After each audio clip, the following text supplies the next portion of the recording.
याद न रहे तो क्या कर्म तुम्हें दंड नहीं देगा। तुम किसी का कर्जा लिए हो और तुम भूल जाओ तो तुम्हारी गलती है। तुम्हारी याद तो बहुत कमजोर है। 9 महीने माँ के गर्भ में रहे, याद है? 9 सेकंड की भी याद है? और इसी जन्म में तो रहे, माँ के गर्भ में रहे कि नहीं रहे? तो अपनी याद तो बहुत कमजोर याद है। वो तो तुम ही, शरीर बदल गया।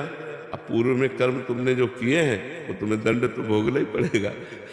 जैसे 10 वर्ष मुकदमा चलता है, आप भूल जाओ कि कत्ल किया था, लेकिन आपको जो सजा है, आजीवन सजा, फांसी की सजा, वो तो मिलेगी ना। अब कहते हम भूल गए तो हमको क्यों सजा मिलती है? भूल गए तो तुम्हारी गलती है, तुम्हारी कमी है। नहीं, तुमने जो जो अपराध किए हैं या जो जो अच्छे कर्म किए हैं उनका फल आपको मिलेगा। अच्छा, शरीर बदल जाते हैं।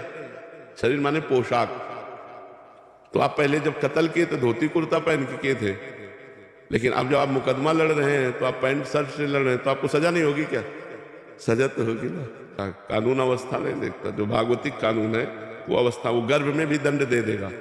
गर्भ ही नष्ट हो गया, वो तो दंड विधान कर्म के अनुसार जो आएगा। तो ये थोड़ी देखा जाता है कि बालक बूढ़ा जवान, ये तो कपड़ा है बाहरी। बालक बूढ़ा जवान, जीवात्मा तो पुरातन है ना, भगवान का अंश है ना, और वही गलती करवाएगा तो उसी को भोगना पड़ता है। समझ पा रहे हो आप? तो हमारी स्मृति तो बहुत थोड़ी है। जो जो किया जन्म जन्मांतरों में, अवश्य में भोक्तव्यम कृतम कर्म शुभाशुभम, हमको शुभ अशुभ कर्म भोगने पड़ते हैं। भजन करने से माफ हो जाते हैं। भजन करो, तपस्या करो, तीर्थयाटन करो, पवित्रता पूर्वक दान करो, भगवान का नाम जप करो, इसी से सब पाप नष्ट हो जाते हैं, सर्व पाप नष्ट हो जाते हैं।